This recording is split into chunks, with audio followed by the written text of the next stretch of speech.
MegaHerzzz.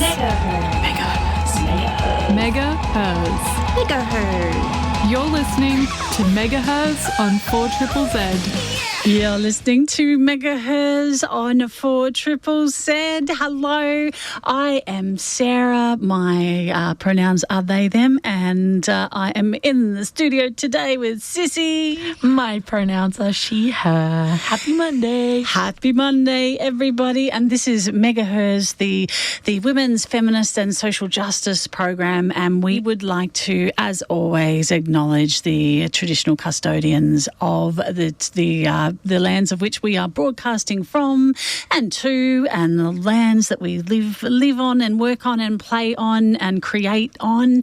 And we would like to acknowledge the Turrbal and the Yagara and Jagara people, the Quandamooka people, and, we even go as far as Gubby Gubby, I reckon. And, we would like to acknowledge all of the traditional custodians wherever you happen to be listening and loving and creating today. We're having a bit of a discussion, lots happening in the world. But before we get into any of that, we got a bit of a serious show most of today. There's a lot happening in the world right now, and so we're gonna talk about some of that stuff. I will mention that it is pretty heavy topics all round. So, do practice self-care. But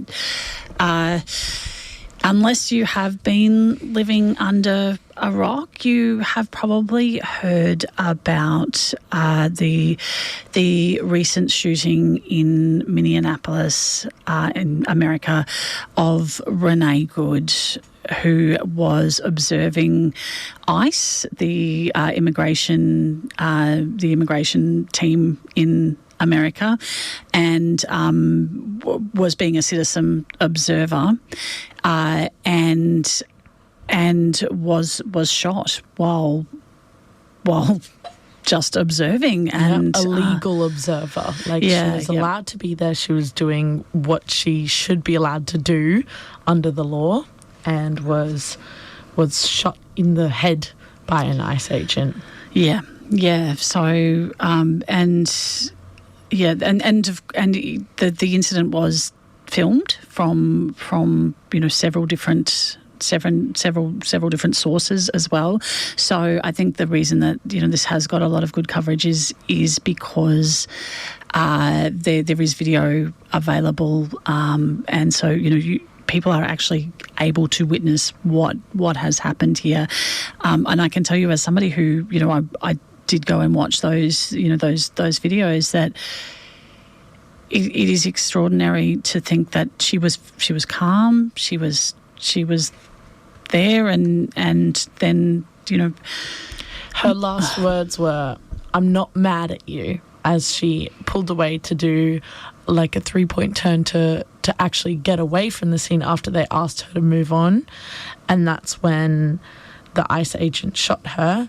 And her last words were, "I'm not mad at you." And as he shot his gun, he called her a bitch, which is just so horrific. And I really want to clarify with those last words, because so you can actually see the video of those words. And they are, when she's saying, "I'm not mad at you," she's not screaming them, nothing like that. She's perfectly calm, and she's like, "I'm not mad. I'm moving on," and which makes it all the more shocking to to see what has happened and what has occurred there. So it is. Horrific. Absolutely horrific. I don't even understand why ICE officers have guns in the first place. Well, because they're not doing anything legal. They're being such. It is absolutely unbelievable what ICE is doing. That's a whole different thing. She was there to observe them because because she knew they were doing the wrong thing, but then she can go out there and just like exist, and they shoot her in the head and continue to get away with what they're doing. Like, that just goes to show that they can do literally whatever they want because they're still out there. Yeah, and as far as I'm aware, there haven't been any formal charges. No, I think laid. that they may have been pardoned because, of course, if you have been watching, Trump and the American administration have gone and called her a domestic terrorist. Yes. And have spun it, which is so unbelievable when there is literally multiple angles of her being calm and peaceful and being a law-abiding citizen, to go and just completely lie about it. I mean, that is just the state of American politics. Yeah, I mean, so we seem to be having a lot in the news lately of people being labelled terrorists, and that definition seems to be applied basically to anybody who doesn't agree with the current power makers. There doesn't seem to necessarily be any creation of terror involved in this new definition of terrorism. So she has been branded a domestic terrorist, and the act that she was involved in there that has been labelled domestic terror is basically to people, citizens are allowed to observe ICE raids, and they, as long as they are not preventing them from entering or doing their, actually barring their way or anything like that, they're allowed to be there. So people are going out into the streets, observing them, and making a lot of noise, so that people can be warned that they're coming. And so this is so basically they were there and making noise and letting people know that ICE was present in the area. And so this is the act of domestic terrorism that this wife and mother and human being is there, has been observing, but shooting somebody in the face who's not done something is not domestic terrorism under the eyes of the American government, which is the craziest thing. The ICE agents aren't terrorists. When you think about what is terror, and you think, well, these are acts that are done to incite fear. There are certain parts of this story that I am terrified by, and they are not the civilians in these stories. They are, there is terror happening here, and it is not by the observers. So, yeah. Something that some discourse that I've seen online was really interesting to me from Black content creators talking about how white people are scared and are carrying it and going out onto the streets because they are finally experiencing what it's like to be a Black American in a very minute way, in the sense that they see a photo of somebody who looks just like them, who is doing something that they very well could have done themselves, and are terrified because someone was killed. She was killed just looking the way that she was. And I thought that was a very insightful commentary, because people are scared. It's scary to see that, but that's what Black Americans have to live with, and people of colour all over America and all over the world, and that I thought that was a very interesting commentary. And the response to this has then been to portray her as a radical. So there have been lots of images, perfectly normal, and I think that they're fine images, but people are using images of her in her as she looks in the present day, and putting them against pictures of her, say, I'm not sure exactly how long, but there's a picture of her, from several years ago. And I have seen a lot of people putting images side by side to show she's now an older woman, and she has short hair, and she's part of the queer community as well. So the rhetoric now is for exactly that reason that you mentioned, that, you know, the average white person is suddenly knows what it's like to be scared to see there's somebody like you. The knee-jerk response there is to paint her as other, as outside of the norm, and that's where this, you know, domestic terrorism is coming from, and she's a radical, and, you know, she's outside the quote norm, and so don't worry.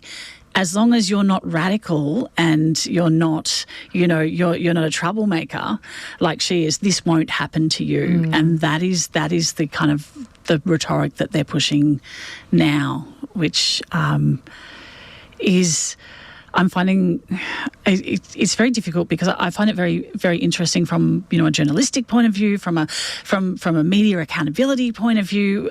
But have to remember that there are actual people. There is an actual person at the centre of this. You know, an actual person has died. So I don't want to get too theoretical about the whole thing, but it is a very interesting thing to be able to observe. You know, the narratives that are coming out. Absolutely. Out here.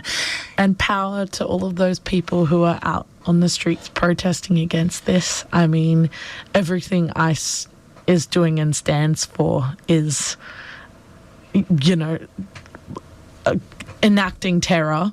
And absolutely it's so horrific, everything that they've been doing.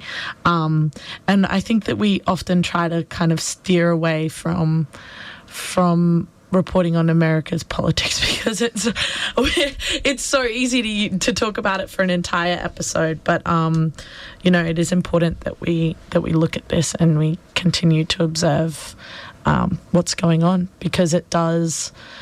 You know, most Australians are getting lots and lots and lots of American politics in their feeds. I know for sure that was constant on mine. But given that we're on American politics, we'll briefly touch on this. We got something more positive. Can't get any less positive than that, really. But in other news, Zohran Mamdani and Governor Hochul have announced a rollout of free childcare for 2-year-olds in New York City. It's Mamdani's 12th day in office, and he did that a couple of days ago. Well, they did that together a couple of days ago, sorry. And that is a commitment that's going to benefit over 100,000 children.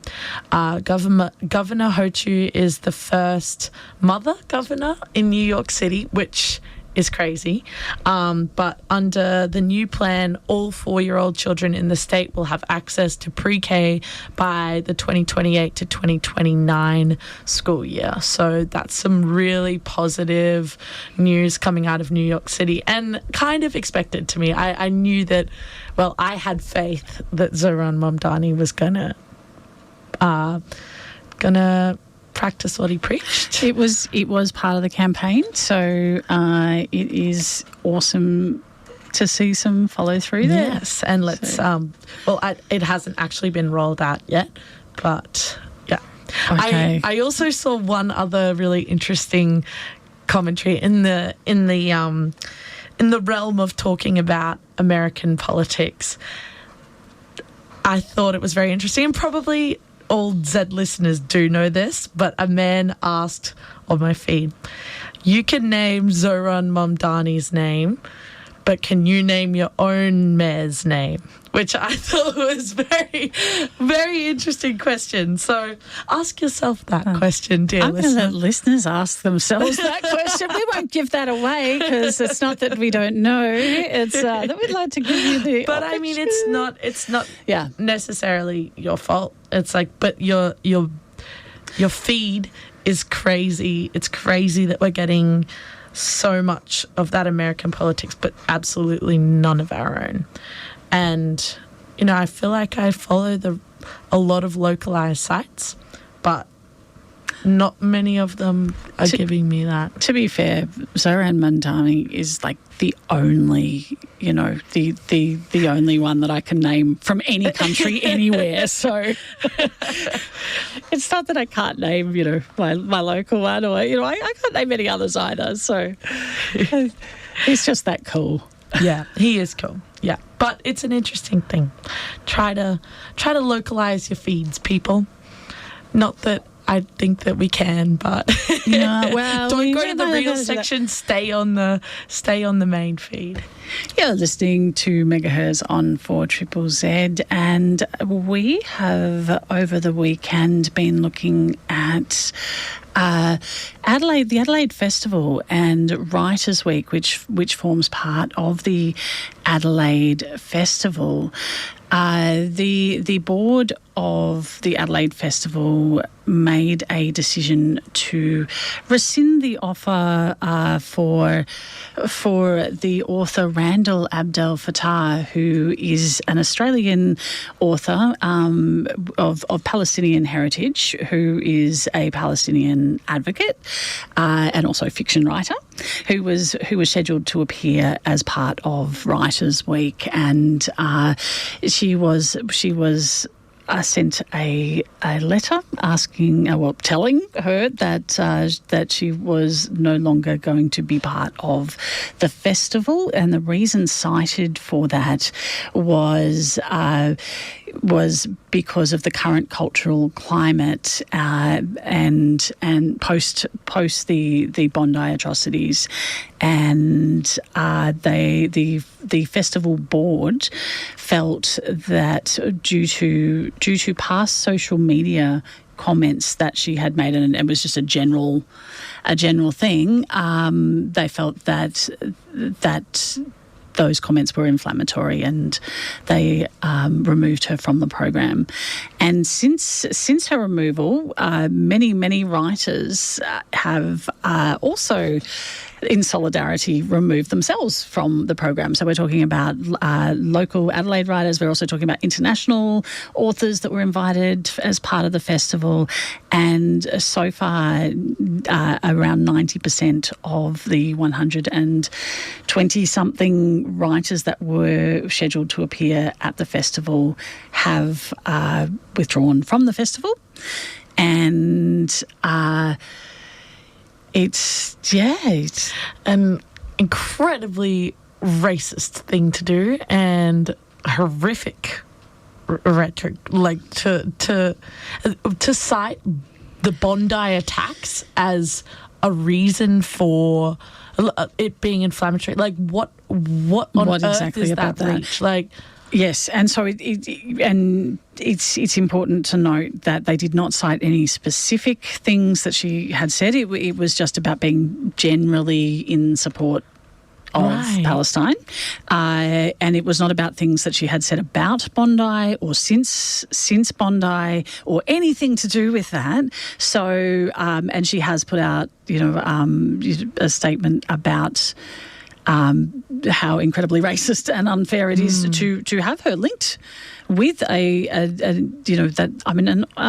horrific atrocity that she had absolutely nothing to do with, and in no way. So, and has now been linked to that by way of these, this behaviour and this. Yeah. Well, here it says they actually did reference Bondi. They said cancelled after the board said it would, quote, it would not be culturally sensitive to continue to program her at this unprecedented time so soon after Bondi. Yes, the board absolutely 100% referenced Bondi as the reason. Yeah, but that she has no connection to Bondi at all. Oh, yeah.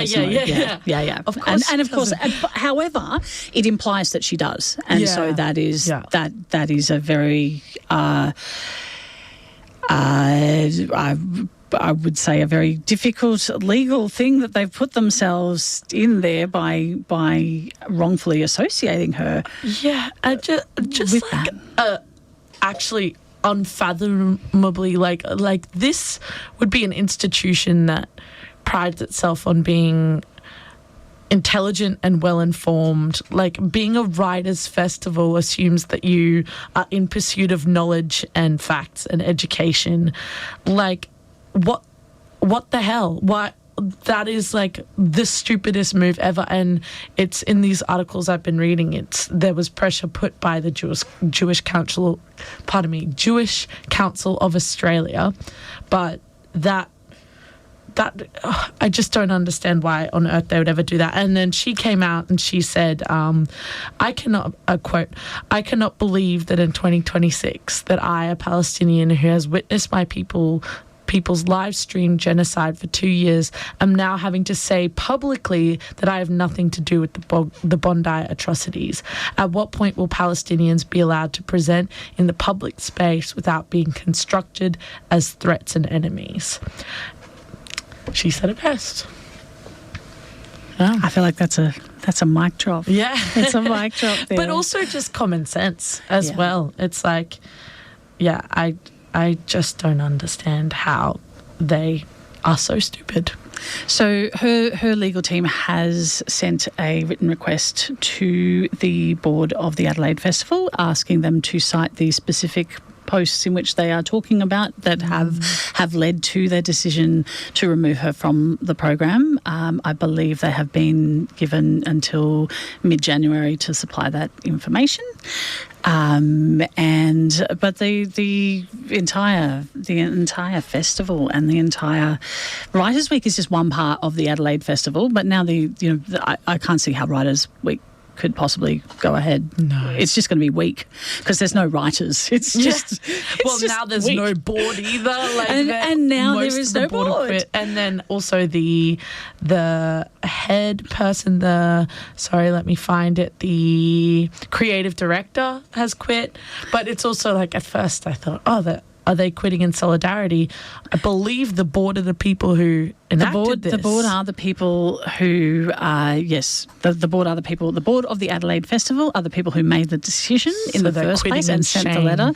So they have not actually said why they have quit, but 3 members of the board have resigned over the weekend. So.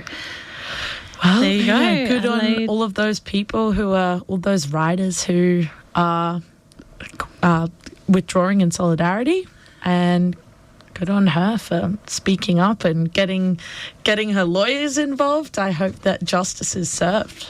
If you are if you're a local writer and you were thinking of attending the Writers' Festival or the Writers' Week, and now you're at a bit of a loss, we do have GenreCon coming up in February. It is part of the Queensland Writers Group put on GenreCon for a Writers' Festival each year here in Brisbane. So don't worry, you're not you're not completely without things to do if the Adelaide Writers' Festival disappears. And also, if you're a feminist writer or a woman or non-binary folk who is doing some writing, we'd love to hear some of your writing. Send us through an email on MegaHerzzz. What is it? .com? Oh yeah, come on in and read us your writing. You can come in person and read it out. We would love that. That would be fantastic. Yeah. But you can email us to megaherzzz4zzz@gmail.com. Or shoot us a message on our Instagram, MegaHerzzz_4ZZZ. We have the part of our show where we are going to talk about femicide in Australia. So if you do need to practice self-care, please, it is okay. It is okay to tune out for just for the next 5 minutes and practice that self-care, because we understand that this is a very difficult topic. I would also like to, for this next segment, give a warning to Aboriginal and Torres Strait Islander listeners as the names of women who have been killed are in this. So the first... There are 3 women who have died in Australia this week. 2 of them we found through Sherele Moody's Femicide Watch, who we use as our primary source for this report. The first woman who has died this week is Hallie Cameron Phillips. She was a 23-year-old.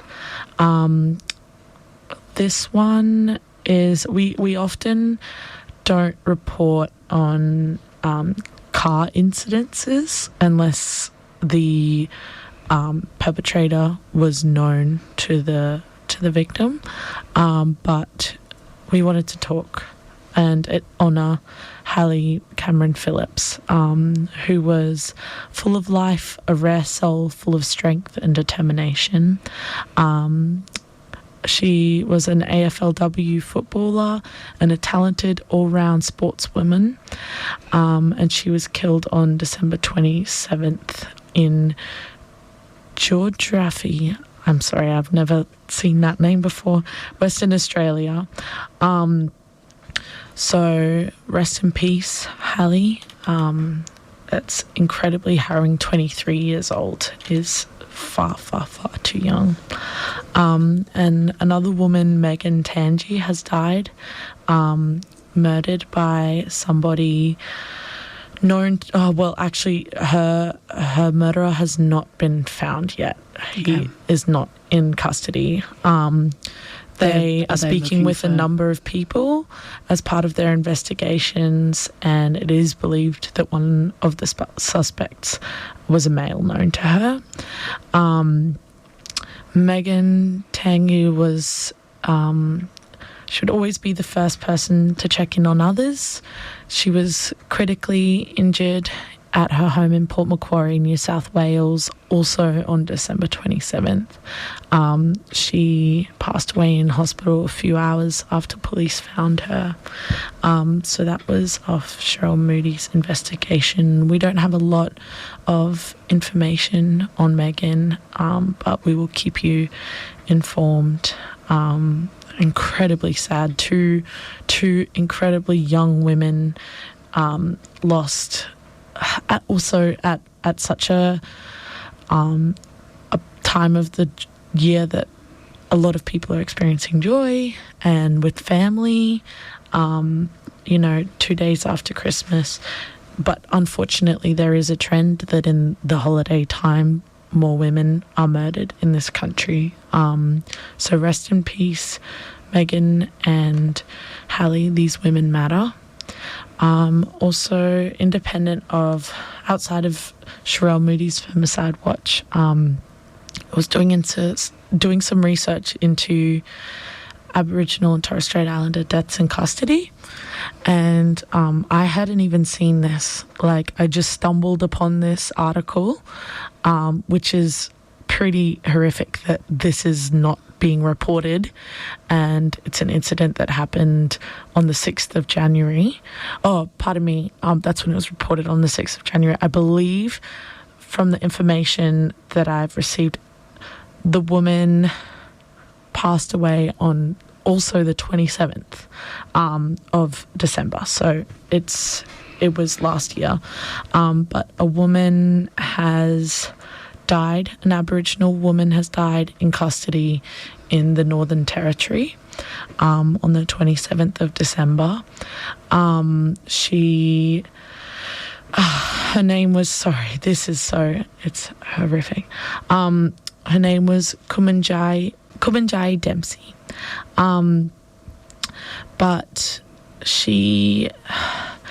Northern Territory Police said CCTV footage showed her falling to the ground just after a routine cell check at 12:34 p.m. and she was discovered during the next check almost half an hour later.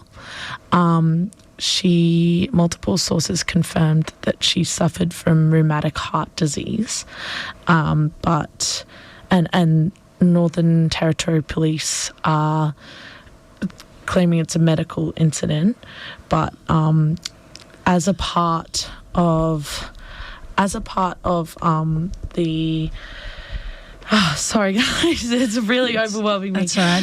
Just for clarification there, so and it does sound like a medical incident, but she's been observed collapsing to the ground and then they have not got any medical treatment for her until half an hour later. Yeah, I found what I had been reading. Sorry, guys. It's really hard to report on this as it's so overwhelming.